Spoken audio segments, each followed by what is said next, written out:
नमस्ते और DK YouTube channel पर आपका स्वागत है। चलिए शुरू करते हैं। पागलों वाली हरकतें, रुचिका का नियति की गले लगकर रोना। प्राची, राशि और रुचिका भी उस लड़की की खूबसूरती देखकर दंग थे। वहीं नॉर्मल ऑडियंस जिनकी आंखें वीवीआईपी एरिया में थी, वो भी दूर से नियति की खूबसूरती को देखकर हैरान थे।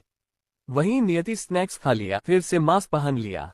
वहीं अब जब जय ने चारों ओर देखा तो सबको नियति की तरफ देखता पाकर वो समझ गया कि उसे अपनी बहन की मास्क उतारनी नहीं चाहिए थी। उसकी बहन की खूबसूरती की वजह से कहीं सब उसके पीछे ही ना पड़ जाए। ये सोचकर उसने जल्दी से सबको गुस्से से घूर कर देखा। अब आगे पर इससे किसी को कोई फर्क नहीं पड़ा, बस कुछ लोग जो कॉमन एरिया में बैठे हुए थे वही लोग ने थोड़ा नजरें इधर उधर किया। पर स्वाभिमान और अगम तो अभी भी नियति को अपनी आंखें फाड़कर देख रहे थे।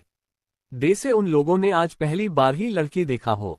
यश और संजीत ने नियति पर से अपनी नजरें फेर लिया था। उन्हें भी सच में उम्मीद नहीं थी कि वो लड़की इतनी ज्यादा खूबसूरत होगी। अगम खुशी से अपनी गाल पर हाथ रख के बोला, हाय, जितना मैंने सोचा था मेरी गर्लफ्रेंड तो उससे भी ज्यादा खूबसूरत है। स्वाभिमान भी बोला, हाँ, अब तो मैं उससे नंबर जरूर मांग कर रहूंगा। फिर अगम को देखकर गुस्से से बोला, क्या कहा तुमने? तुम्हारी गर्लफ्रेंड बिल्कुल भी नहीं। वो मेरी गर्लफ्रेंड है, तुम्हारी भाभी है, अभी उसे भाभी बोल। पर अगम ने उसकी बात पर कोई ध्यान नहीं दिया और मुंह बनाकर बोला, अभी तक क्या वो तुम्हारी गर्लफ्रेंड बनी है? नहीं ना, तो फिर वो तुम्हारी कैसे हो गई? क्या पता वो मुझे पसंद करे, वैसे भी मैं तुमसे ज्यादा हैंडसम हूँ। अभी तक तो हम दोनों ने कम्पीट भी नहीं किया है, तो फिर मैं क्यों पीछे हट जाऊं? वो हम दोनों में से किसी को भी चुने, हमें सेक्रीफाइस करना ही होगा। उसकी बात सुनकर स्वाभिमान ने गुस्से से दांत पीस लिया। वहीं संजीत और यश आपने दोनों पागल भाई को देख रहे थे जो मूर्खों की सरदारों की तरह बात कर रहे थे। दोनों ने सिर हिला दिया। तभी प्राची बोली, ठीक है, आप दोनों लड़ क्यों रहे हो? क्या पता उसकी पहले से ही कोई बॉयफ्रेंड हो। आए वो जो उस लड़की के साथ बैठा है, वो कितने प्यार से उसकी हाथ को पकड़ कर ला रहा था और अभी उसे अपने हाथों से चिप्स भी तो खिला रहा था। और वैसे भी वो लड़का कितना ज्यादा हैंडसम है और इतनी खूबसूरत लड़की की पहले क्यों बॉयफ्रेंड नहीं होगा जो वो आप दोनों को चांस देगी। उसकी बात सुनकर स्वाभिमान और अगम ने जय को घूरते हुए देखा और दोनों ने जोर जोर से ना में सिर हिला दिया। अगम बोला, नहीं, ऐसा नहीं हो सकता था, मेरी होने वाली गर्लफ्रेंड किसी और की हो चुकी गर्लफ्रेंड कैसे हो सकती है? स्वाभिमान भी बोला, हाँ, हो सकता है वो उसका भाई हो। मैं भी तो तुम्हें कितने प्यार से ट्रीट करता हूँ, सभी भाई ऐसे ही अपनी बहन को प्यार से ट्रीट करते हैं। पर दिल ही दिल में जय को देखकर दोनों को डर लग रहा था, क्योंकि जय बहुत हैंडसम था। वो यश और संजीत को टक्कर दे सकता था। दोनों ने जय को गुस्से से घूर कर देखा। ये लड़का उनकी गर्लफ्रेंड की भाई हो तो ही अच्छा है। तभी जय को भी महसूस हुआ कि कोई उसे घूर कर देख रहा है, तो उसने इधर उधर नजर घुमाया तो उसकी नजर स्वाभिमान और अगम पर गया जो उसे गुस्से से घूर रहे थे। ये देखकर वो थोड़ा कंफ्यूज हो गया, क्योंकि वो तो इन दोनों लड़कों को जानता ही नहीं था। तभी स्वाभिमान और अगम ने दोनों उसे देखकर एक पोलाइट स्माइल किया। जय तो और भी कंफ्यूज हो गया, ये दोनों जोकर है कौन जो अभी पहले तो उसे देखकर गुस्से से घूर रहे थे और अब उसे देखकर इतनी जेन्युइन स्माइल कर रहे हैं। जय को ये दोनों ही पागल खाने से भागे हुए मेंटल पेशेंट लग रहे थे। जय ने उनसे अपनी नजरें फेर लिया। उसने नियति को देखा जो अपनी फोन में बिजी हो गई थी। वहीं स्वाभिमान और अगम ने भी स्टेज की तरफ देखा।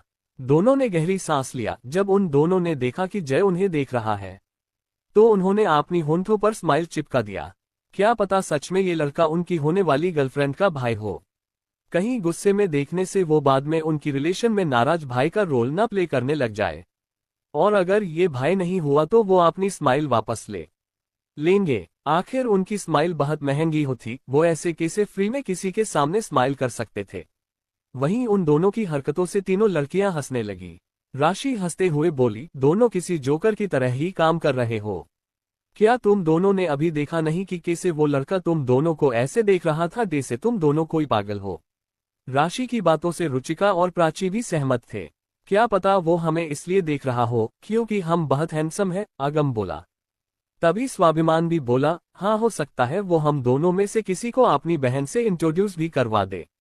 तभी यश थोड़े कठोर लहजे में बोला, बस करो तुम दोनों, यहाँ कॉन्सर्ट एंजॉय करने आए थे, कॉन्सर्ट वहां हो रही है, उस लड़की के मुंह पर नहीं। यश की डांटने की वजह से दोनों ने स्टेज की तरफ आंखें घुमा लिया। तभी स्वाभिमान बोला, पर भाई वो सब इस लड़की की तरह खूबसूरत नहीं है ना। उसकी बात सुनकर संजीत ने उसे घूर कर देखा। उसे और यश दोनों को ही इस वक्त बहुत ज्यादा गुस्सा आ रहा था। इन लोगों की जिद करने की वजह से उन्हें यहाँ आना पड़ा, और ये लोग कॉन्सर्ट देखने की बजाय लड़की को देखने में बिजी हो गए हैं।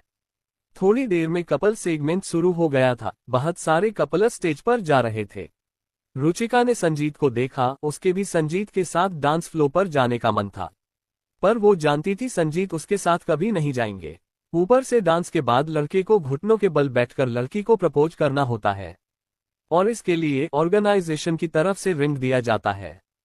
पर संजीत उसे ऐसे प्रपोज तो बिल्कुल भी नहीं करने वाला था। उसने सुना था कि संजीत को पहले से ही एक लड़की पसंद है, पर उसने उस लड़की को कभी नहीं देखा था, ना ही किसी और ने कभी उस लड़की को देखा था। इसलिए सबको लगता था कि घर में शादी की प्रेशर से बचने के लिए संजीत ने झूठ कहा होगा। ऐसे भी दोनों के बीच अभी प्यार जैसा कुछ भी नहीं था। ये सिर्फ रुचिका की तरफ से वन साइड वाला लव था, और शायद हमेशा के लिए उसका प्यार वन साइड ही रहने वाला था।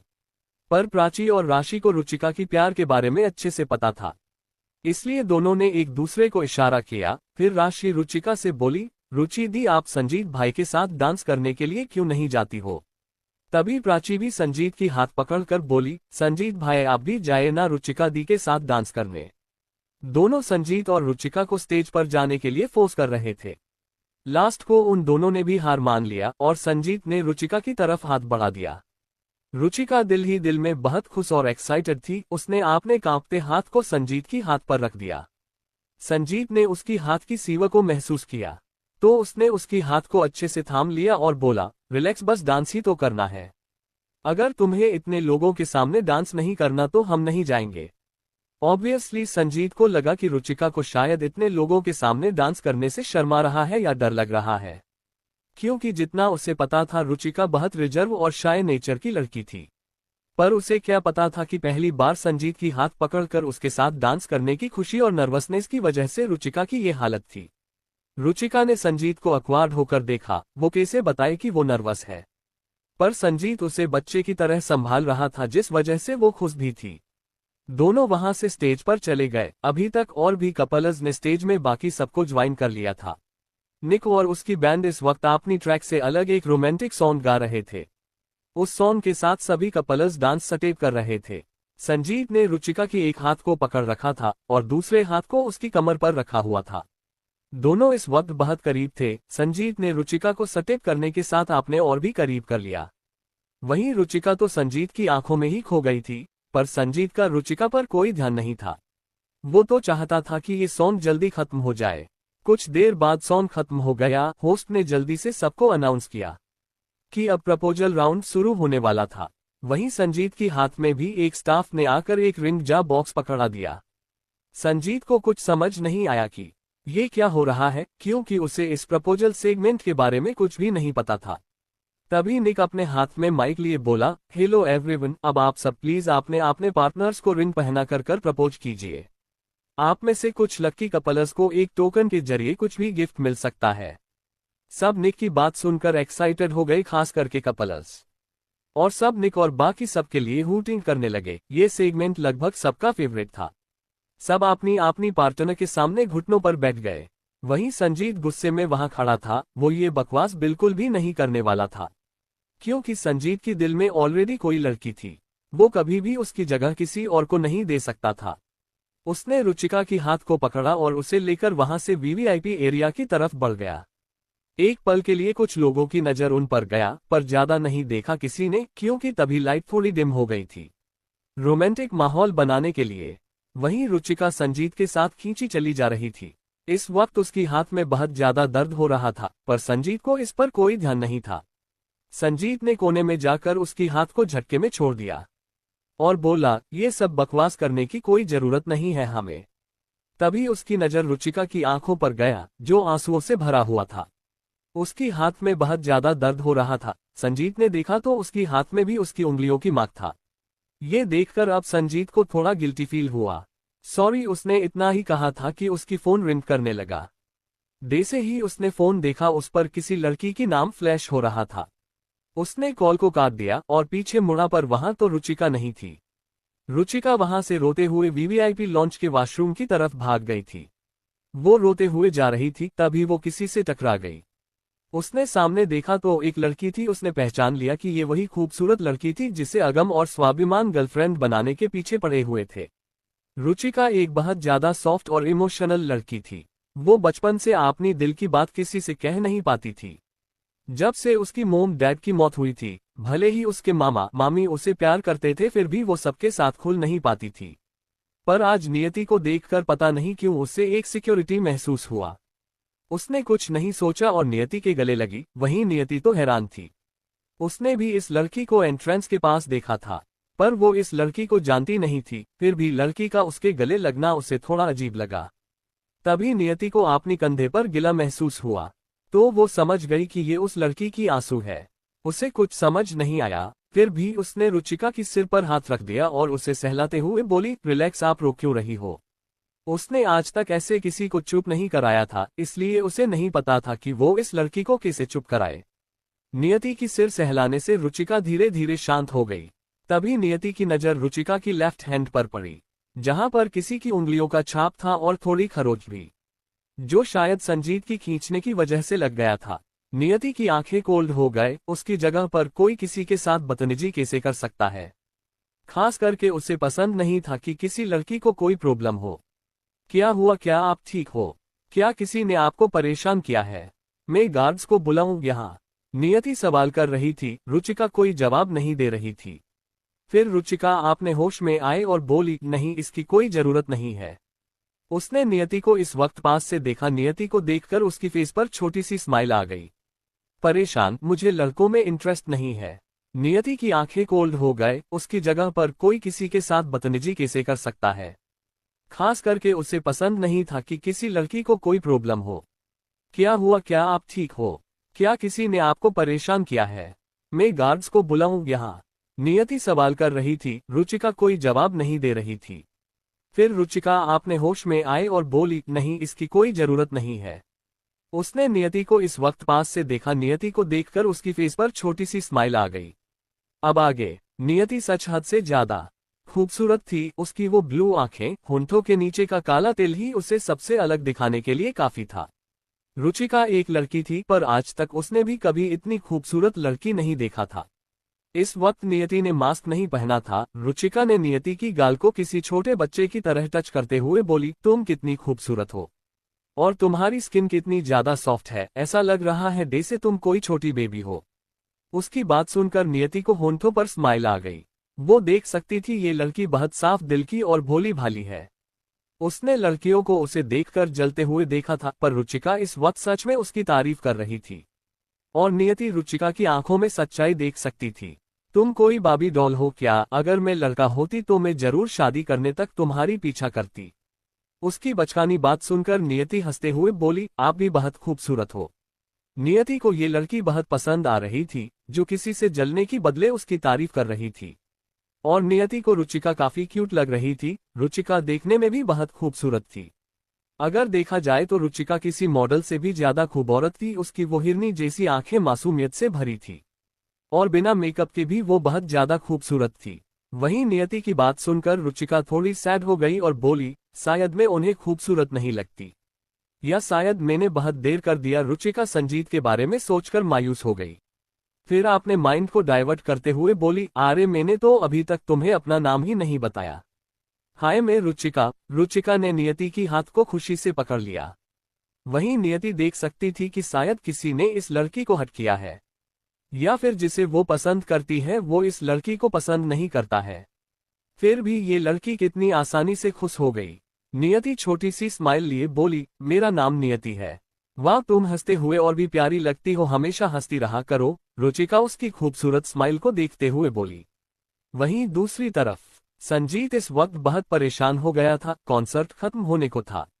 वो भी वीवीआईपी एरिया में सबके पास आ गया था, पर यहाँ आकर उसने रुचिका को कहीं नहीं देखा, जिस वजह से वो परेशान हो गया। उसे उस वक्त इतना गुस्सा आ रहा था कि वो खुद को कंट्रोल ही नहीं कर पा रहा था। वो किसी और से प्यार करता था तो कैसे सबके सामने रुचिका को रिंग पहनाता? क्या ये एक धोखे की तरह नहीं होता अपनी गर्लफ्रेंड के लिए? इसलिए अपना गुस्सा उसने कब रुचिका पर निकाल दिया उसे पता ही नहीं चला। उसे लगा रुचिका को पता है इस रिंग प्रपोजल सेगमेंट के बारे में, फिर भी ये लड़की वहां उसे बिना बताए गई। इसलिए वो रुचिका को वहां से घसीट कर ले आया, जिस वजह से रुचिका की हाथ में दर्द हो रहा होगा।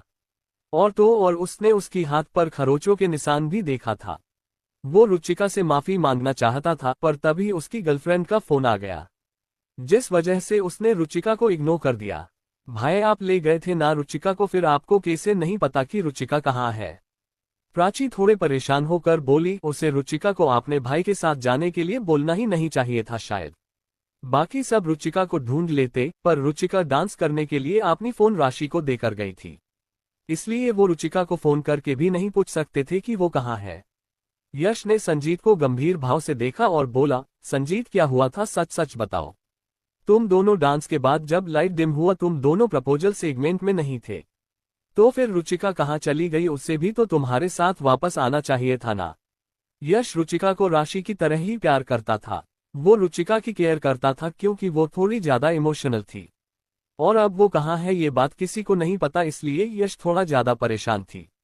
तभी दूसरी तरफ से अगम भागते हुए आकर बोला, भाई मुझे लगता है हमें यहाँ की जो ऑर्गेनाइजेशन है उनसे कांटेक्ट करना चाहिए। तभी स्वाभिमान भी वहां आकर बोला, हाँ भाई अब तो कॉन्सर्ट भी खत्म हो गया, पता नहीं अगर रुचिका को कुछ प्रॉब्लम हुआ तो हमें उन्हें ढूंढना चाहिए। अगम और मैंने बाहर और दूसरे नॉर्मल रो में भी देख लिया है, पर वो हमें नहीं मिली है अभी तक। कहीं वो किसी मुसीबत में ना हो, वैसे भी वो बहुत ज्यादा इमोशनल है, प्राची भी बोली। संजीत को ये सब अपनी गलती लग रहा था, अगर वो रुचिका को ऐसे खींचकर नहीं लाता तो रुचिका कहीं नहीं जाती। आज यहाँ हजारों फैंस आए थे, उनमें से कई सारे रिच फैमिली के बिगड़ेल लड़के भी थे, जिस वजह से सबको और भी ज्यादा रुचिका के लिए डर लग रहा था कि कहीं रुचिका के साथ कुछ गलत ना हो जाए। तभी जय जो वहां से उठकर जाने वाला था, उसे नियति की कॉल आया। वो भी अभी तक नियति को वापस ना आते हुए देखकर थोड़ा परेशान हो गया था। उसने जल्दी से नियति की कॉल को रिसीव किया और बोला, लिटिल सिस्टर कहाँ हो तुम? फिर नियति ने कुछ कहा तो जय को नजर यश और संजीत और बाकी सब पर गया, तो उसका मुंह सिकोड़ गया, उन्हें क्यों साथ ले जाना है? जय ने फिर फोन रख दिया और संजीत और बाकी सब की तरफ बढ़ गया जो बाहर निकल रहे थे। ओए हेलो मिस्टर, जय ने यश को पुकारा जो साइड में चल रहा था। जय का मुंह बन गया था, उसकी बहन ने क्यों इन लोगों को वीवीआईपी लॉन्च में ले जाने को बोला उसे समझ नहीं आ रहा था। और ये रुचिका कौन है और उसकी बहन के साथ क्या कर रही है? यश, संजीत और बाकी सब जो बहुत परेशान थे और बाहर जा रहे थे। जय के बुलाने से वो रुक गए। वहीं अगम और स्वाभिमान जय को चमकती हुई आंखों से देखने लगे। सबने जय को पहचान लिया था, क्या ये वही लड़का नहीं है जो उस खूबसूरत लड़की के साथ बैठा था? वहीं जय ने जब देखा कि अगम और स्वाभिमान उसे स्माइल लिए देख रहे हैं, उसने दांत पीस लिया और बोला, ऐसे क्या देख रहे हो, मैं बिल्कुल स्ट्रेट हूँ, मुझे लड़कों में कोई इंटरेस्ट नहीं है। वहीं उसकी बात सुनकर स्वाभिमान और अगम का भी मुंह बन गया। अगम बोला, तुम्हें किसने कहा कि हम तुम में इंटरेस्टेड है? हम भी स्ट्रेट है, और नहीं तो क्या अपनी सोच तो थोड़ा लगाम दो। स्वाभिमान भी उसे घूरते हुए बोला, ये लड़का उनके बारे में ऐसा कैसे सोच सकता है? वो तो इसलिए जय को खुश होकर देख रहे थे क्योंकि जय उस लड़की की कॉन्टैक्ट इन्फॉर्मेशन दे सकता था। जय ने मुंह बना लिया और बोला, कोई रुचिका नाम की लड़की है, इस वीवीआईपी लॉन्च में है, उन्होंने आपने दोनों दोस्तों को वहां बुलाया है, पर तुम तो यहाँ 6 लोग हो, वो भी उनकी दोस्त है, आप वहां चले जाओ, नहीं तो आप सब अगर साथी तो चले जाओ। इतना कहकर जय वहां से आगे चला गया। वहीं उसकी बात सुनकर सब परेशान फिर थोड़ा रिलैक्स भी हो गए। उन्हें समझ नहीं आ रहा था कि इस लड़के को कैसे पता चला कि रुचिका वहां है, और रुचिका ने इस लड़के को क्यों उन्हें बुलाने के लिए कहा। ये सोचते हुए वो सब भी जय के पीछे पीछे चले गए, जो इस वक्त बहुत स्पीड से चल रहा था, जैसे उसे किसी मैराथन में भागने जाना है। सब उसके पीछे पीछे चले गए और सब वीवीआईपी लॉन्च में पहुंच गए। आज पहली बार वो इस वीवीआईपी एरिया में आए थे, क्योंकि कॉन्सर्ट में यहां आने को किसी को अलाउड नहीं था। सब अंदर एक बड़े से रूम में चले गए तो सबकी नजर सोफे पर पड़ा, जहां रुचिका बैठी हुई थी और एक खूबसूरत लड़की उसकी हाथ पर एंटीसेप्टिक लगा रही थी। उस लड़की को देखकर सब हैरान हो गए, क्योंकि वो कोई और नहीं नियति थी, जिसे उन लोगों ने पहले देखा था।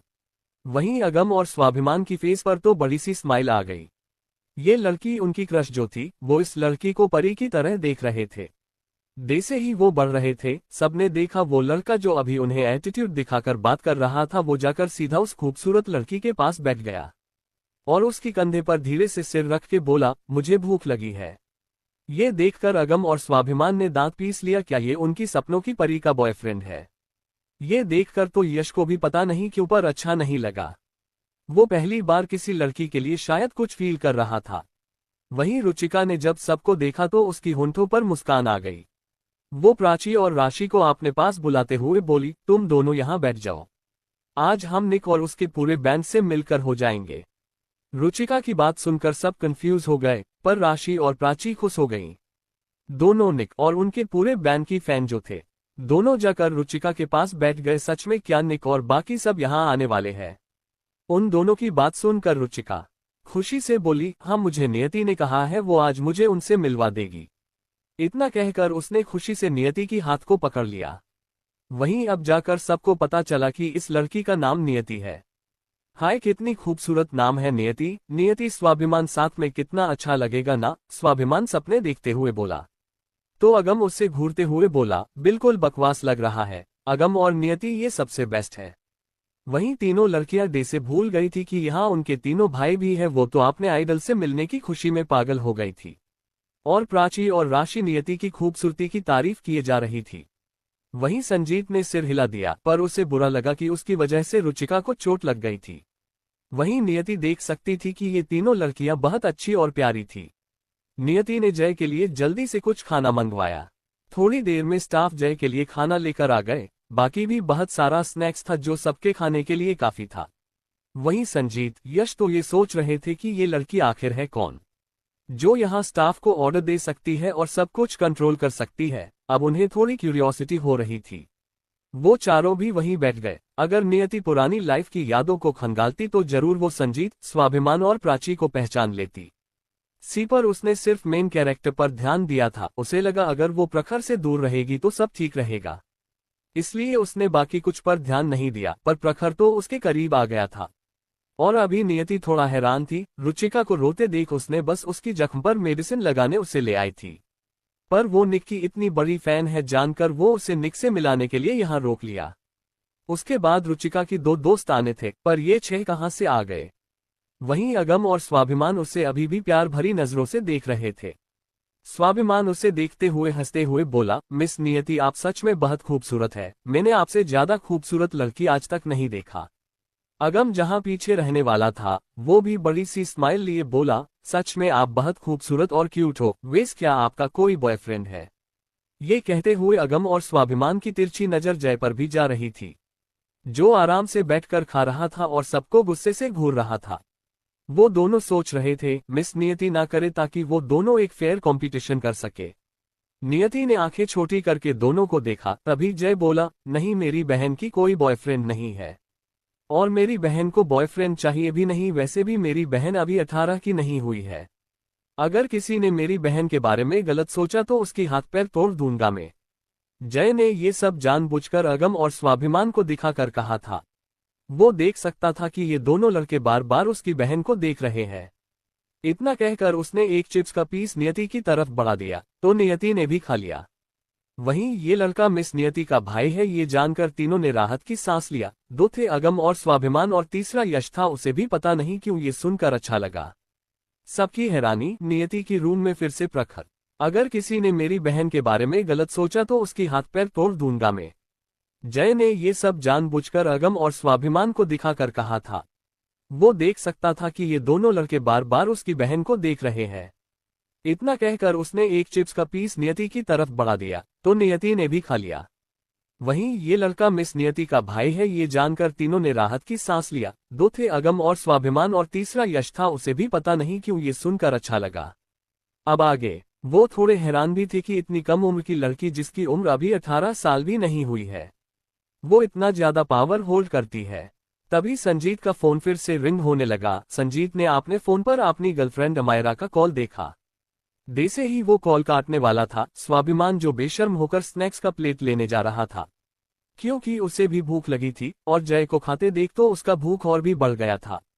पर गलती से उस वजह से स्वाभिमान का हाथ संजीत के फोन पर लग गया और कॉल रिसीव होकर नीचे गिर गया।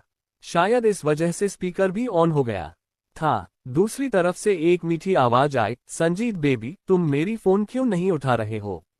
एक तो तुम कॉन्सर्ट में मुझे लेकर नहीं गए और अब मुझे मना भी नहीं रहे हो, और जब मैं कॉल कर रही हूं तो कॉल भी उठा नहीं रहे हो। वहीं संजीत ने आपने फोन को जल्दी से उठाया और स्पीकर ऑफ कर दिया। अभी तक अमायरा बस बोले ही जा रही थी। संजीत थोड़े नॉर्मल टोन में बोला, मैं बाद में बात करता हूं। इतना कहकर संजीत ने फोन रख दिया। पर इस कॉल की वजह से रुचिका का मासूम दिल बुरी तरह से टूट चुका था।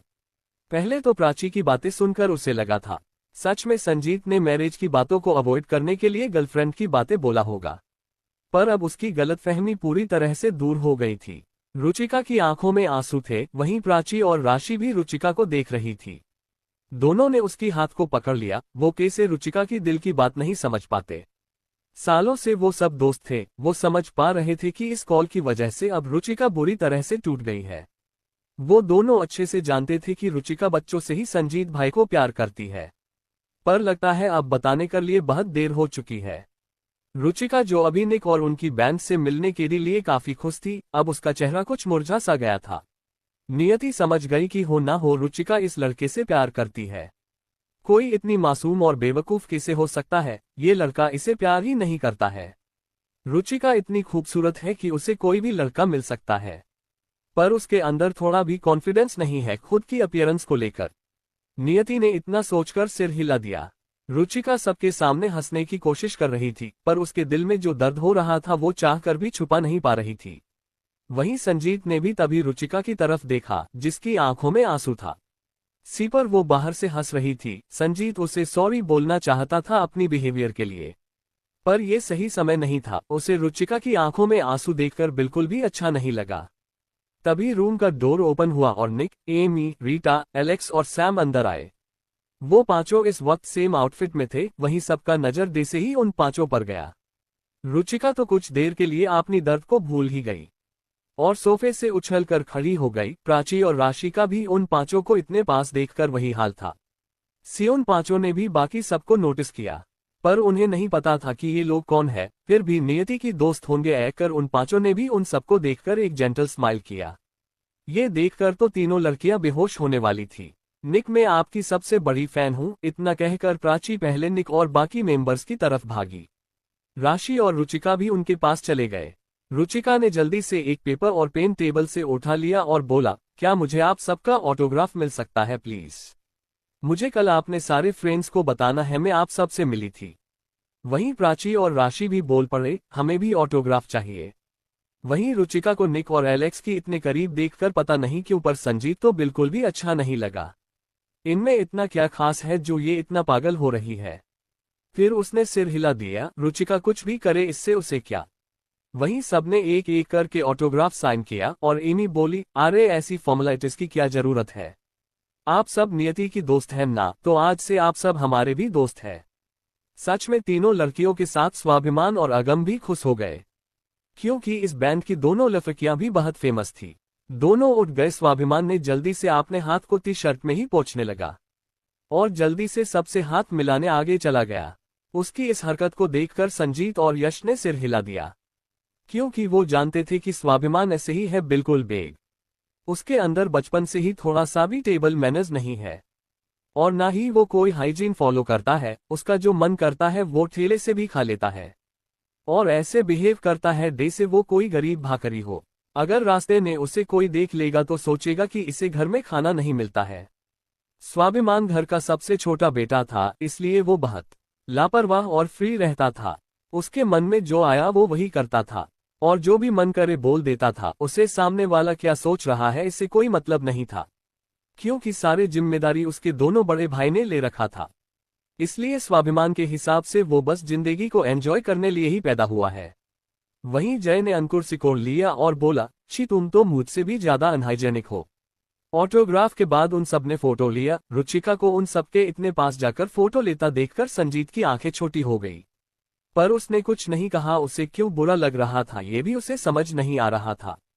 फोटो लेने के बाद सब बैठ गए। निक और बाकी सब अलग अलग चेंजिंग रूम में चले गए।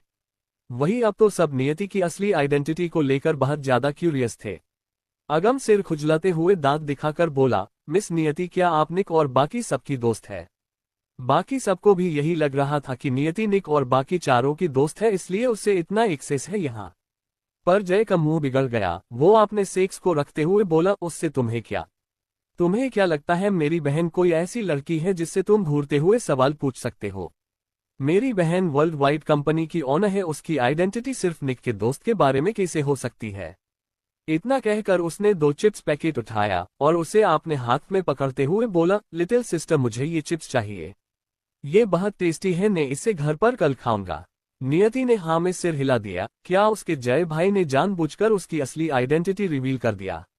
आगे से वो अपने जय भाई को जहां भी लेकर जाएगी उन्हें पहले चुप रहने के लिए बोलेगी। वहीं जय ने ये ध्यान ही नहीं दिया कि अभी अभी उसने जो बॉम्ब सबके ऊपर फोड़ा था, उसकी वजह से सब नियति को ही हैरानी से देख रहे थे।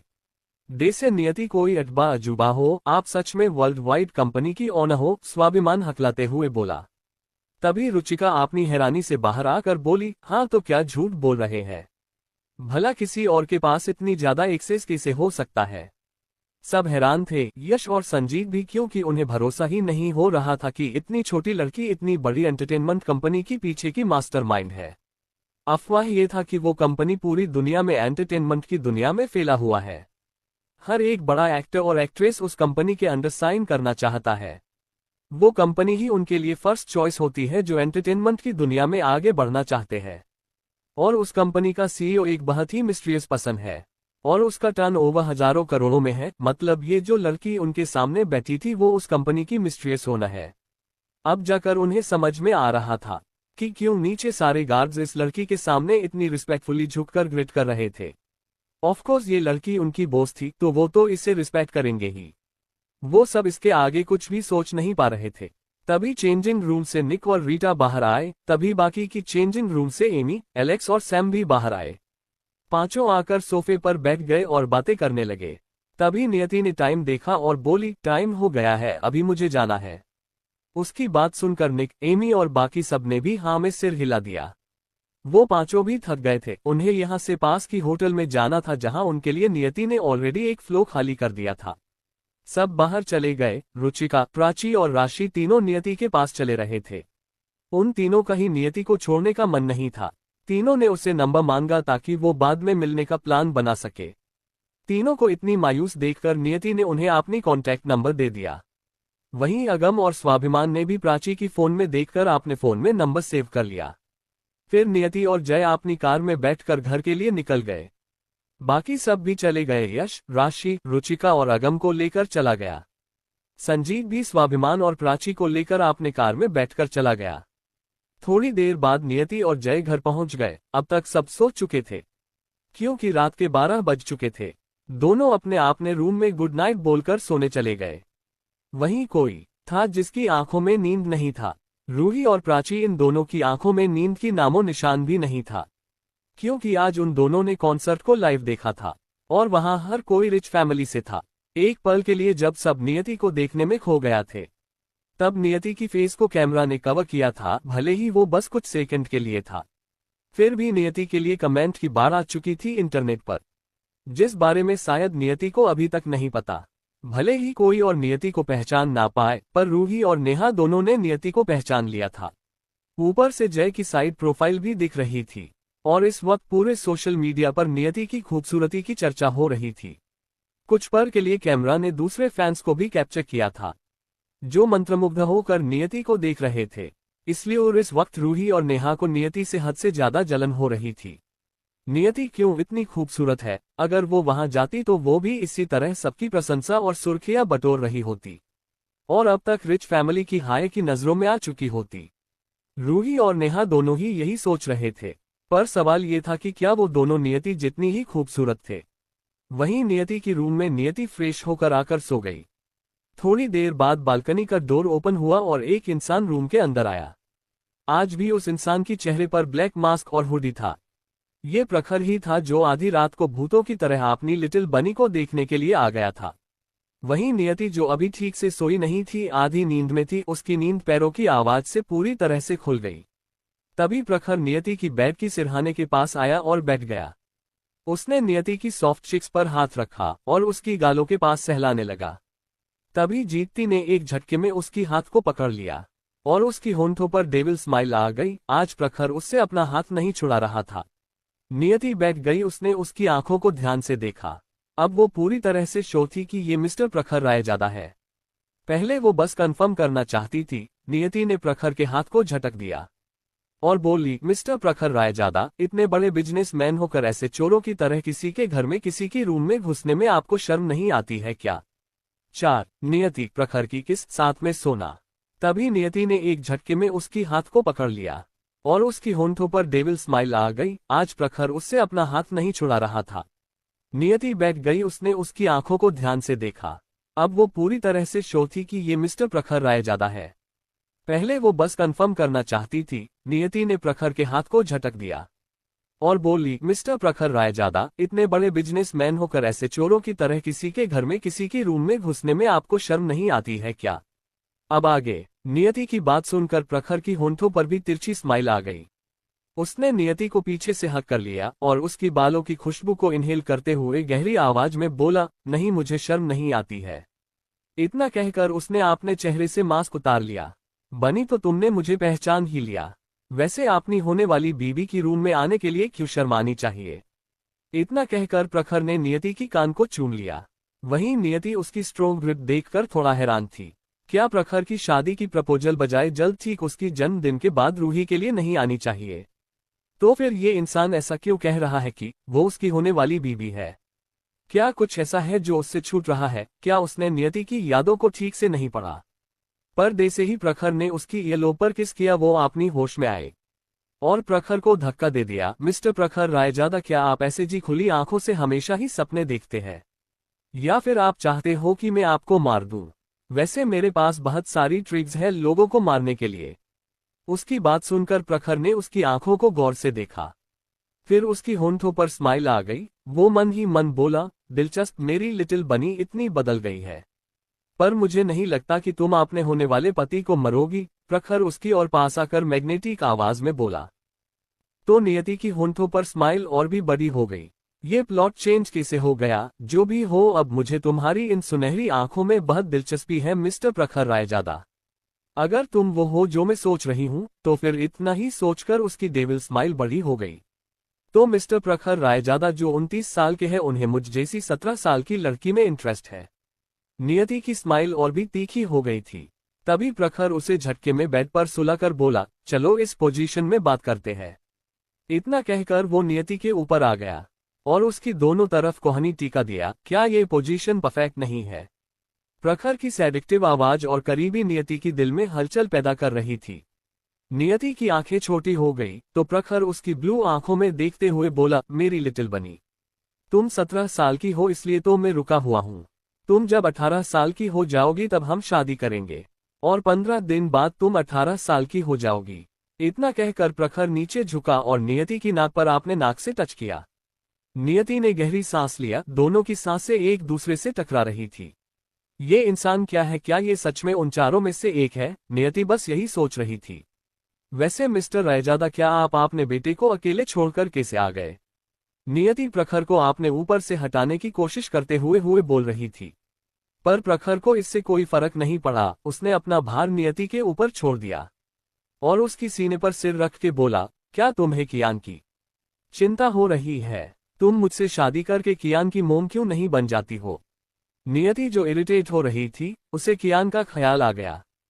चाहे कुछ भी हुआ हो, इसमें उस बच्चे की कोई गलती नहीं थी।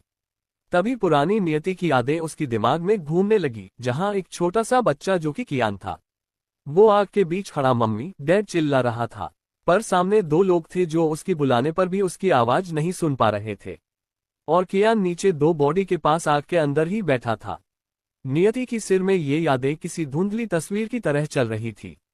उसे ठीक से कुछ दिखाई नहीं दे रहा था। हर बार यही होता था। लगभग सभी यादें जो नियति की पिछली जिंदगी की थी उसके पास थी, पर ये बस एक ये यादें उससे ठीक से दिखाई नहीं देती थी, और इसे याद करके नियति को हर बार सिर दर्द होने लगता था। अभी भी उसकी सिर में ज्यादा याद करने के लिए प्रेशर देने की वजह से दर्द होने लगा था। उसकी माथे पर पसीना आ गया था। वहीं नियति को चुप देखकर प्रखर ने उसकी सीने से सिर निकालकर ऊपर देखा, तो नियति की माथे पर पसीने की बूंदें उभर आई थी और वो थोड़ी बेचैन लग रही थी। अपनी बनी की ऐसी हालत देखकर प्रखर भी थोड़ा परेशान हो गया। What happened बनी, क्या तुम ठीक हो? प्रखर ने प्यार से उसकी गाल पर हाथ रखते हुए बोला। शायद आज पहली बार वो किसी से इतने प्यार से बात करता होगा। उसने तो कियान से भी कभी इतने प्यार से बात नहीं किया था। उसके बार बार बुलाने पर नियति अपनी होश में आई और प्रखर को अपने ऊपर से धक्का दे दिया। जब से वो कियान से हॉस्पिटल के बाहर मिली थी तब वो इसे ज्यादा याद करने की कोशिश कर रही थी, जो शायद नियति की यादों में भी नहीं था। वहीं प्रखर उसके साइड हट गया था। नियति ने उसे गुस्से से देखा और बोली, मिस्टर रायजादा मेरे रूम से बाहर जाइए। ये कोई पार्क नहीं है जो आप जब चाहे चले आते हैं। नियति की सांसें अभी भी भारी थी। उसे गुस्सा आ रहा था कि क्यों हर बार वो प्रखर के सामने इतना नर्म पड़ जाती है। प्रखर ने आंखें छोटी करके उसे देखा और उसे गले से लगा लिया। शांत हो जाओ लिटिल बनी, प्रखर उसकी पीठ को सहला रहा था। जिंदगी में वो पहली बार किसी को शांत करवा रहा था, पर यह लड़की उसकी लिटिल बनी थी।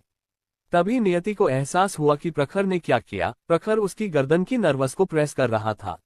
नियति ने उसे धक्का देना चाहा, पर उसे अजीब लग रहा था। हाउ डेयर यू, नियति ने मुश्किल से इतना ही कहा। उसे खुद पर ही गुस्सा आ रहा था।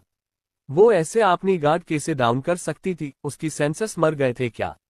अगर ये प्रखर की जगह कोई दुश्मन होता तो वो मर जाती। इतनी बड़ी डॉक्टर होकर वो ऐसे केयरलेस कैसे है? नियति ने अपनी गर्दन में हाथ रखा। वो जानती थी डे से खुद को बेहोश होने से रोकना है। वहीं प्रखर भी हैरान था। वो तो चाहता था उसकी बनी आराम से सो जाए, पर उसकी बनी ने खुद को संभाल लिया। वो हैरान तो था पर थोड़ी सेटिस्फाइड भी था अपनी बनी को इतना स्ट्रोंग देखकर। कम से कम अब उसे अपनी बनी को पिछली बार की तरह कैद तो नहीं करना पड़ेगा। ठीक है, फिर मुझे नींद आ रही है और तुम्हारे पास तो मुझे बहुत सुकून की नींद आने वाली है। इतना कहकर वो नियति को लेकर लेट गया। नियति अब बेहोश नहीं थी, फिर भी पूरी तरह से ठीक नहीं थी। प्रखर ने नियति को हक कर लिया। प्रखर की मस्कुलर हॉट बॉडी और एब्स, बॉडी फ्रेग्रेंस सब नियति को अच्छे से महसूस हो रहा था। पर अफसोस इस वक्त वो कुछ भी नहीं कर सकती थी। प्रखर ने नियति को देखा जो उससे घूर रही थी। फिर उसने अपना होंठ नियति की होंठों पर रख दिया और पैशन के साथ उसकी होंठों को चूमने लगा। दे से अभी नियति की होंठों को खा जाना चाहता हो। वहीं नियति ने अपने होंठों को भींच लिया। ये महसूस करके प्रखर ने नियति की सीने को जोर से प्रेस किया। इस वजह से नियति की आंखें बड़ी हो गई और उसकी मुंह खुल गया। इसका फायदा उठाकर प्रखर ने नियति की मुंह में अपने जीभ को एंटर किया और नियति की पूरे मुंह को एक्सप्लोर करने लगा। जब नियति को सांस लेने में प्रॉब्लम होने लगी तो प्रखर ने उसे छोड़ दिया। दोनों की सलाइवा दोनों के होंठ पर लगा हुआ था और इस वजह से नियति की लिप्स और भी टेम्पटिंग लग रहा था। प्रखर की सलाइवा से नियति की लिप्स गीला होकर और भी लाल दिख रहा था, जो प्रखर को फिर से उसे चूमने के लिए इनवाइट कर रहे थे। प्रखर का हाथ अभी भी नियति की सीने पर था और सहला रहा था। उसने नियति की होंठों को धीरे से सहलाया और बोला, you know bunny, your lips are very sweet and tasty. और मैं हर दिन तुम्हारी इन मीठे होंठ की रस को पीना चाहती हूँ बनी। प्रखर की आंखों में दिजाएं साफ साफ दिखाई दे रही थी। नियति को तो अब गुस्सा आ रहा था। ये इंसान तो उसकी सोच से अलग है। क्या इस इंसान के दिमाग में इस बार कोई प्रॉब्लम हो गई है? जो भी उसकी यादों में थी इस वक्त सब कुछ उससे उलट क्यों हो रहा था? प्रखर ने स्माइल किया और बेशर्मी से नियति की गुस्से को नजरअंदाज कर दिया और उसे हक करके सो गया। नियति की आंखें धीरे धीरे बंद हो गई। सुबह के 6 बजे नियति की नींद खुल गया था। उस वक्त वो गुस्से में आग बबूला हो रही थी। कल उसकी पल भर की लापरवाही की वजह से प्रखर ने उसे बेहोश करने की कोशिश किया और उस इंसान ने नियति को फिर से किस किया। 8 बजे नियति अपनी प्रैक्टिस करके आए और बाथ लेकर बाहर आ गई। अभी वो बाथरोब में थी और खुद को मिरर में देख रही थी। नियति की होंठों को कल प्रखर ने फिर से किस किया था, जिस वजह से उसकी होंठ थोड़ा सूज गया था और इसमें गलती नियति की ही थी। एक टॉप लेवल की डॉक्टर और फाइटर ही कर भी उसने कैसे अपनी सतर्कता को कम किया। प्रखर की करीबी से वो इतना क्यों बहक गई? शायद इसलिए क्योंकि तब नियति की सिर में बहुत दर्द हो रहा था, पिछली जिंदगी को याद करके। नियति ने आंखें बंद करके गहरी सांस लिया और अपनी गर्दन पर देखा, जहां लव बाइट की निशान थे। प्रखर कल रात भर उसे बाहों में जकड़कर सोया था। उसने उसे लव बाइट भी दिया था। नियति को ऐसा लग रहा था जैसे प्रखर इंसान नहीं है, क्योंकि वो एक इंसान को चाहे हो कितने ही स्ट्रोंग क्यों न हो, वो उससे जीत नहीं सकता था। नियति ने सिर झटका। तभी उसे याद आया कि आज तो मिस्टर एंड मिसेस शेखावत की एनिवर्सरी है। इतना सोचकर उसकी होंठों पर डेविल स्माइल आ गई। उसे पता था आज यहाँ दोनों की सालगिरह की पूजा होने वाली थी। और पिछली जिंदगी में भी नियति यहाँ थी, पर बस फर्क इतना था कि तब नियति 19 साल की होने वाली थी और यहाँ 9 महीने से रह रही थी, क्योंकि दादाजी की तब तक मौत हो चुकी थी और दादी माँ ने नियति को घर में रहने के लिए बुला लिया था। आज से ठीक 2 दिन बाद नियति की इस घर में एंट्री हुई थी, पर वो तो यहाँ पहले ही आ चुकी थी और बाकी सब भी तो इतना जल्दी हो रहा था। नियति की यादों के हिसाब से आज के दिन यहाँ काले कपड़े पहनने को अशुभ माना जाता है और पिछली जिंदगी में रूही ने जानबूझकर नियति से प्यार का दिखावा करके ब्लैक कपड़े पहनने को दिए थे। वो एक नॉर्मल अनारकली था, इसलिए नियति ने भी उसे खुशी खुशी पूजा के लिए पहन लिया था। पर उसे कहाँ पता था कि ये तो रूही की एक चाल थी नियति को सबकी नजरों में और भी बुरी बनाने की। और हुआ भी यही, नियति को काले कपड़े में पूजा में आते हुए देखकर सब गुस्से से भर गए। तब दादी माँ भी रूम से बाहर नहीं आती थी जो उसे बचा लेती, इसलिए सब नियति को भला बुरा कहने लगे कि उसने जानबूझकर यहाँ मनहूसियत फैलाने के लिए ऐसे शुभ दिन में काले कपड़े पहन कर आई है। और इसी वजह से सब उसे भला बुरा सुना रहे थे, खास करके विश्वनाथ जी के छोटे भाई की फैमिली। आज किस पूजा और पार्टी के लिए शायद हर साल की तरह उनकी फैमिली आने वाली होगी। नियति ने सबको समझाने की कोशिश किया था कि उसे पता नहीं था क्या पहनना चाहिए। वैसे भी उसने कभी फैमिली की पूजा फंक्शन अटेंड नहीं किया था और ये ड्रेस रूही दी ने उससे दिया है। पर कौन उसकी बात पर भरोसा करता। रूही को रोते हुए झूठ बोलकर इससे निकल गई कि नियति उससे नफरत करती है, इसलिए उसकी नाम पर झूठ बोल रही है। और सबने भी बिना झिझक के रूही की बातों को सच मान लिया। फिर नियति को सबने पूजा में रहने के लिए ही मना कर दिया। नियति ने वार्डरोब से ब्लैक आउटफिट निकाला जो पूरी तरह से ब्लैक था। Black top, black jeans, black jacket, उसमें कोई दूसरा रंग नहीं था। नियति ने ब्लैक आउटफिट पहन लिया और रूम से बाहर चली गई। 5. दोनों फैमिली बुरी औरत। पर कौन उसकी बात पर भरोसा करता। रूही को रोते हुए झूठ बोलकर इससे निकल गई कि नियति उससे नफरत करती है, इसलिए उसकी नाम पर झूठ बोल रही है। और सबने भी बिना झिझक के रूही की बातों को सच मान लिया। फिर नियति को सबने पूजा में रहने के लिए ही मना कर दिया। नियति ने वार्डरोब से ब्लैक आउटफिट निकाला जो पूरी तरह से ब्लैक था। Black top, black jeans, black jacket, उसमें कोई दूसरा रंग नहीं था। नियति ने ब्लैक आउटफिट पहन लिया और रूम से बाहर चली गई। अब आगे वो एलिवेटर के अंदर चली गई। नीचे इस वक्त माहौल बहुत ज्यादा अच्छा था।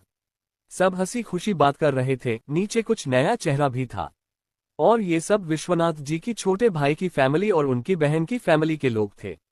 आइए जानते हैं इन सब के बारे में।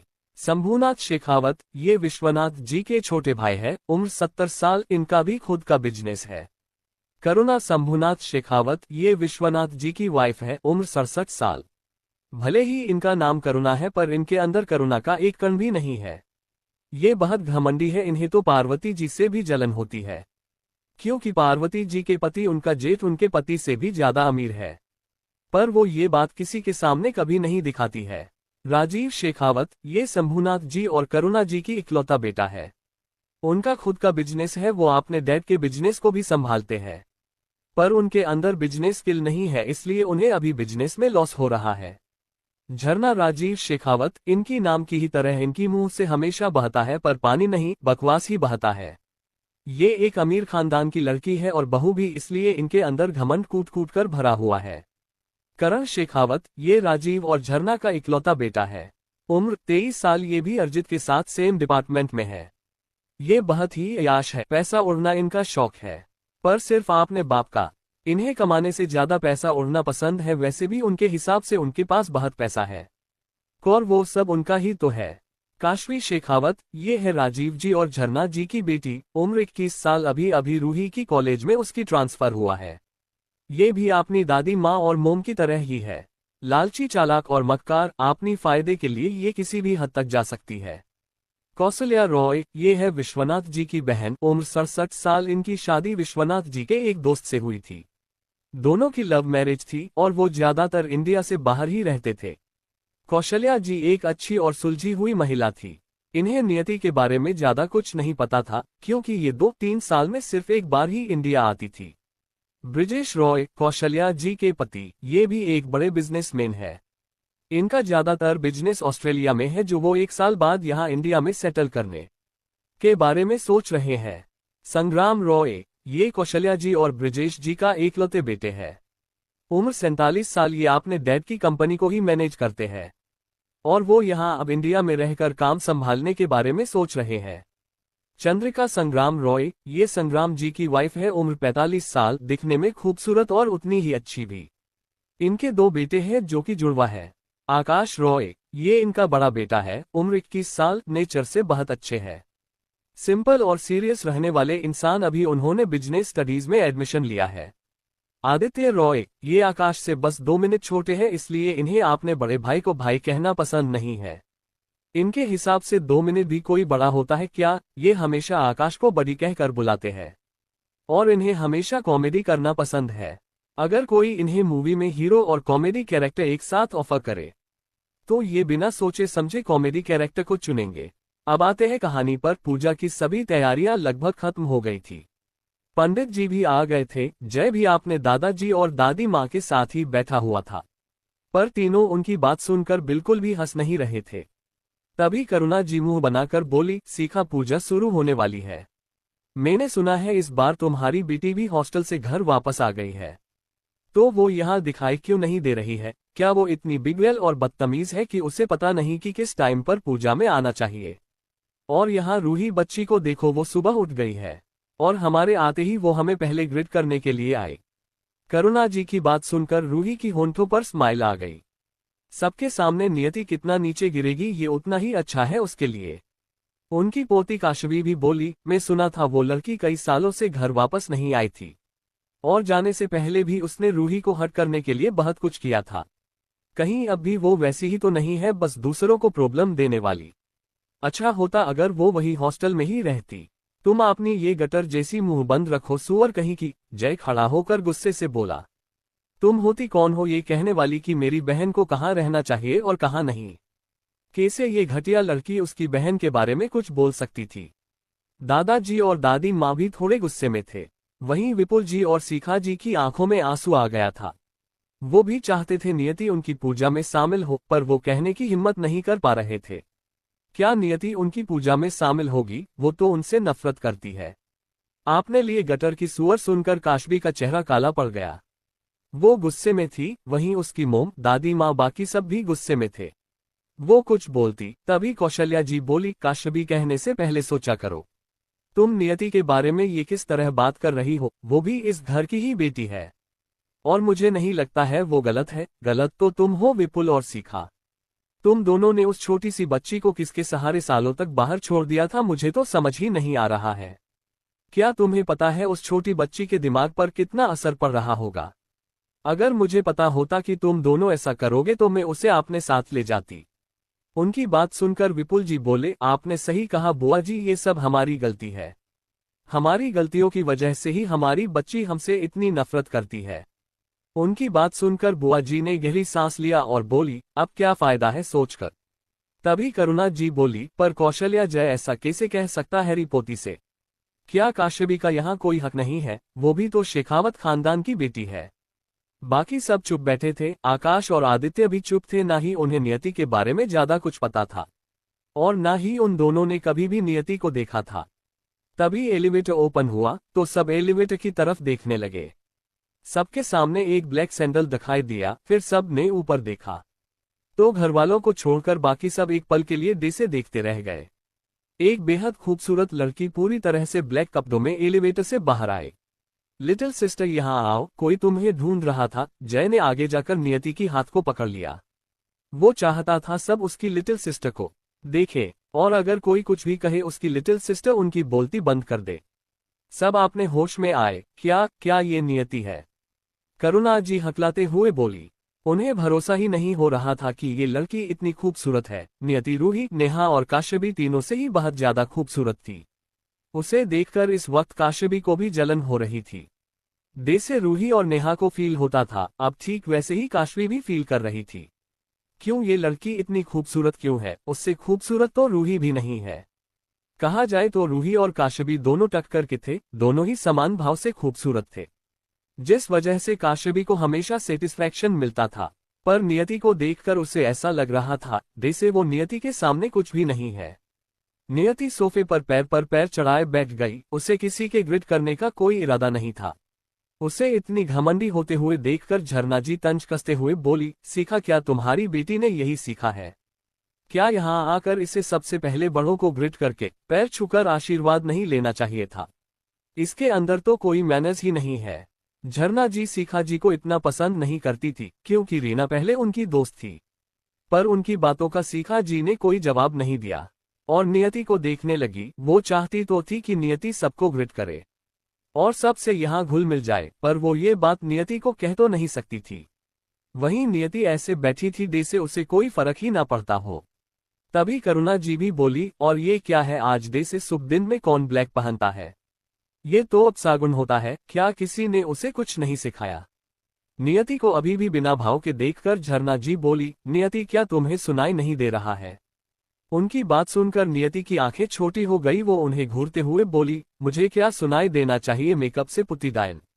मैंने बस इतना सुना कि तुम मिसेस सीखा शेखावत को कह रही थी कि उनकी बेटी के अंदर मैनर्स नहीं है। और ये सच भी है, मिसेस शेखावत की बेटी रूही शेखावत के अंदर सिर्फ मनहूसियत है, तो फिर मैनर्स कहाँ से आएगी? और इस बूढ़ी औरत ने कहा कि ब्लैक कपड़ा आज पहनना अपासगुन है। फिर वो सबकी तरफ देखकर बोली, क्या ये बूढ़ी औरत ये बात मुझसे कह रही थी? फिर हंसते हुए बोली, वेल ये कॉलम मेरा फेवरेट है, और ऐसे भी मरे हुए लोगों के लिए कैसी पूजा? उनके लिए तो ऐसे ही कपड़े ठीक है, वेस भी मुझे इस पूजा से क्या लेना देना? उसकी बात सुनकर सब हक्का बक्का रह गए। सब हैरानी से आंखें फाड़े नियति को देख रहे थे। नियति की बातें उन्हें शक दे रही थी। नियति क्या कह रही है, और ये बचपन की डरी हुई रहने वाली नियति ऐसे कैसे बन गई? करुणा जी, शंभुनाथ जी, राजीव और उनका पूरा परिवार यही सोच रहा था। वहीं आकाश और आदित्य ने अब इंटरेस्टिंग नजरों से नियति को देखा। वाह, वो तो सोच रहे थे सभी छोटी बहन की तरह उनकी ये बहन भी शांत और चुपचाप रोने वाली होगी, क्योंकि उन दोनों ने ही कभी बचपन से नियति को नहीं देखा था। और जब भी वो आते थे यहाँ सिर्फ रूही और नेहा ही होते थे, जिन्हें बात बात पर रोने के अलावा कुछ भी नहीं आता था। और आकाश और आदित्य को उन दोनों से इसलिए चीड़ होती थी, पर उनकी ये बहन तो डेविल निकली, जिसने उनकी छोटी मामी और झरना जी की मुंह पर ही उनकी बेइज्जती कर दिया। बुरी औरत, मेकअप से पुती डायन, ये सोच सोचकर वो हंसना चाहते थे, पर बस खुद को हंसने से रोक रहे थे। दोनों ने अपने मुंह पर हाथ रख लिया। ये तुम बूढ़ी औरत किसे कह रही हो, और कौन मरे हुए लोग? आज तुम्हारी मोम डेड की सालगिरह की पूजा है, क्या तुम इतना भी भूल गई? करुणा जी गुस्से से भड़कते हुए बोली। तो नियति हंसते हुए बोली, ऑफ कोर्स आपको कह रही हूँ, क्या आप खुद को जवान समझ रही हो? और वैसे भी मैंने सच ही तो कहा, मेरी मॉम डैड तो कब का मरकर नर्क में जा चुके हैं। वो जिंदा कैसे हो सकते हैं? और मिस्टर विपुल शेखावत और मिसेस सीखा शेखावत से मेरा कोई रिश्ता नहीं है, तो इनकी एनिवर्सरी में अगर अपशगुन हो तो इससे मुझे क्या? ये ब्लैक कॉलर तो सबसे बेस्ट है। जय भाई, मैं तो कहती हूँ आप भी ब्लैक ही पहनिए, ताकि आपको किसी की नजर ना लग जाए। वैसे भी इस घर में मनहूस तो भरे पड़े हैं। ओहो, तो क्या मैं अभी जाकर चेंज करके आऊं? जय ने मासूमियत से पूछा। उसकी बात सुनकर नियति ने सिर हिला दिया। वहीं बाकी सब हैरानी से उन दोनों को देख रहे थे। रूही और नेहा गुस्से से दांत पीस रही थी, क्योंकि वो समझ गई थी कि नियति उन्हें ही मनहूस कह रही है। ये लड़की किस तरह से बात कर रही है? विपुल भाई साहब और सीखा भाभी तो जिंदा है, ये कैसे उन्हें मरा हुआ कह सकती है? झरना जी हैरानी से बोली। घर वाले सब चुप थे। ये देखकर उन्हें एक और बड़ा झटका लगा। नियति के इतना सब कुछ कहने के बाद भी कोई अपना मुंह नहीं खोल रहा है। ना विपुल, ना सीखा, नीरज, सरिता, अमृत, अर्जित, बाकी दोनों लड़कियां भी पूरी तरह से चुप थी। छह, आपकी इतनी औकात नहीं है। रूही और नेहा गुस्से से दांत पीस रही थी, क्योंकि वो समझ गई थी कि नियति उन्हें ही मनहूस कह रही है। ये लड़की किस तरह से बात कर रही है? विपुल भाई साहब और सीखा भाभी तो जिंदा है, ये कैसे उन्हें मरा हुआ कह सकती है? झरना जी हैरानी से बोली। घर वाले सब चुप थे। ये देखकर उन्हें एक और बड़ा झटका लगा। नियति के इतना सब कुछ कहने के बाद भी कोई अपना मुंह नहीं खोल रहा है। ना विपुल, ना सीखा, नीरज, सरिता, अमृत, अर्जित, बाकी दोनों लड़कियां भी पूरी तरह से चुप थी। अब आगे कोई भी झरना जी की बातों का जवाब नहीं दे रहा था, क्योंकि वो सब तो नियति से ये कितनी बार ही सुन चुके थे। वो भला क्या कहते? तभी रूही रोते हुए बोली, छोटी दादी माँ, छोटी माँ, ये सब मेरी वजह से हो रहा है। मेरी वजह से नियति मोम, डैड और हम सबसे नफरत करती है। मोम डैड भाई सब मुझे नियति से ज्यादा प्यार करते हैं, इसलिए वो ऐसा बोल रही है। रूही की बात सुनकर करुणा जी और झरना जी का भी मुंह बन गया। करुणा जी बोली, क्या इतनी छोटी सी बात के लिए नियति को सबसे इतनी नफरत करनी चाहिए? ये कितनी छोटी सोच है। तुम पहले भी बचपन में रूही से नफरत करती थी और उसे नुकसान पहुंचाने की कोशिश करती थी, और अब भी तुम अपनी बातों से वही करने की कोशिश कर रही हो। और विपुल, सीखा तुम दोनों भी इस लड़की को कुछ नहीं कहते हो, इसलिए ये लड़की अब इतनी बदतमीज हो गई है। इसे बड़ों का भी सम्मान नहीं करना आता है। उसने अभी अभी मुझे बूढ़ी और झरना को डायन कहा। तुम्हें ऐसी लड़की को घर में बुलाने की क्या जरूरत थी? ये हॉस्टल में ही ठीक थी। कम से कम तुम्हारे घर में शांति तो थी। अब देखो हमारी रूही इस लड़की की वजह से कैसे रो रही है, और ये अपशगुन करवाने के लिए खुद काले कपड़े पहन कर आ गई, और अब देखो जय को भी काले कपड़े पहनने के लिए कह रही है। तभी झरना जी बोली, हाँ माँ सही कह रही है सरिता, तुम्हें अपने बेटे को कंट्रोल में रखना चाहिए, वरना क्या पता वो भी इस लड़की से इन्फ्लुएंस हो जाए और इसकी ही तरह नफरत करने वाली बन जाए। फिर रूही की तरफ देखकर बोली, रूही बच्चा तुम्हें रोने की जरूरत नहीं है। तुम रीना की बेटी हो तो ये तो नॉर्मल है कि विपुल भाई साहब और बाकी तुम्हारे दोनों भाई तुमसे ज्यादा प्यार करे। आखिरकार तुम उनकी प्रिंसेस हो, इसमें कुछ भी गलत नहीं है। झरना जी की बात सुनकर रूही को बहुत खुशी हुई और उसे घमंड भी हो रहा था, क्योंकि सच में वो तो विपुल जी की प्यारी बेटी थी, तो सबका प्यार और अटेंशन तो वो ही डिजर्व करती थी ना। पर उनकी बात सुनकर विपुल जी को बहुत गुस्सा आ रहा था। इसका क्या मतलब है कि रूही रीना की बेटी है इसलिए वो उससे ज्यादा प्यार करते हैं? क्या नियति ऑलरेडी उनसे बहुत ज्यादा नफरत नहीं करती है, जो ये नियति की नफरत को और भी बढ़ने को कोशिश कर रहे हैं? तभी जैकी गुस्से से बोला, और ये बोलने वाली आप होती कौन हो कि मुझे किसके साथ रहना चाहिए किसके साथ नहीं? और आपने तो डे से आपने इस बेटे को बड़ा कंट्रोल में कर रखा है ना, इसलिए तो बार में जाकर पैसा उड़ता है। अगर कंट्रोल में रहकर भी आपका बेटा ऐसा नालायक बन गया है तो कंट्रोल में ना रहकर वो कैसा होगा? जय की बात सुनकर झरना जी का चेहरा पीला पड़ गया। वो इस बात को नकारना तो चाहती थी, पर उनके पास कोई कारण नहीं था इसे नकारने के लिए। उनका बेटा करण सच में बहुत ज्यादा पैसा उड़ाता था। वहीं करण ने गुस्से से दांत पीस लिया, इस लड़के ने उसके नाम को यहाँ सबके बीच क्यों घसीटा? भले ही वो पैसा उड़ाता है पर वो कुछ बुरा काम तो कभी नहीं करता था। वहीं नियति बस ये सब हल्की स्माइल होंठों पर सजाए देख रही थी। और मेरी बहन से अगर के इन्फ्लुएंस हो गया तो मैं बहुत खुश रहूंगा। इतना कहकर जय वहां से उठा और बोला, लिटिल सिस्टर मैं अभी काले कपड़े पहन कर आता हूँ, मुझे भी देखना है कि कौन मुझे रोकता है। इतना कहकर वो वहां से गुस्से से चला गया। वहीं नीरज जी और सरिता जी ने सिर हिला दिया। वैसे भी वो अब जय को रोक नहीं सकते थे। एक और बात ये थी कि अगर नियति से उनका बेटा इन्फ्लुएंस भी ही गया तो भी ये अच्छा ही होगा, कम से कम कुछ बिजनेस स्किल तो सीखेगा वो नियति से। वहीं आकाश और आदित्य को बहुत ज्यादा हंसी आ रही थी जय की इस बिहेवियर से। वो जय से ज्यादा तो नहीं मिले थे, पर उन्हें इतना पता था कि जय बहुत मस्त मौला टाइप का है। उसे घरवालों में से किसी से भी ज्यादा कोई मतलब नहीं रहता था। उसे पहाड़ों में एडवेंचर करने जाना और वहां की खूबसूरती को कागज में उतरना सबसे ज्यादा पसंद था। जय ने उन्हें एक बार बताया था कि उसे पेंटिंग बहुत पसंद था, पर पता नहीं कैसे जब उसका सिलेक्शन होना था उसमें जो पहले की सर्टिफिकेट चाहिए था वो गायब हो गया, जिस वजह से जय को कंपटीशन छोड़ना पड़ा, जिस वजह से जय बहुत दुखी हो गया था। उसे तो डाउट था कि घर में ही किसी ने उसे कंपटीशन में जाने से रोकने के लिए उसकी सर्टिफिकेट छुपा दिया होगा। उसने अपनी मोम डैड और बाकी सब से रिक्वेस्ट भी किया कि अगर किसी ने उसकी सर्टिफिकेट लिया है तो उसे वापस कर दे, पर कोई भी ये मानने को तैयार नहीं था कि उनमें से किसी ने सर्टिफिकेट को छुपाया है, जिस वजह से जय को बहुत गुस्सा आया और उस दिन से वो अपनी फैमिली से और भी दूर हो गया। अब तो उसे अपनी फैमिली से कोई मतलब ही नहीं था। पर इस वक्त जय को नियति की इतनी केयर करते देख और उसकी बातें सुनकर उन दोनों को ही हंसी आ रही थी। ये जय तो शायद नियति से बेइज्जती करना भी सीख गया है। दोनों भाई बहन अच्छे से अपने साथ हुए अन्याय का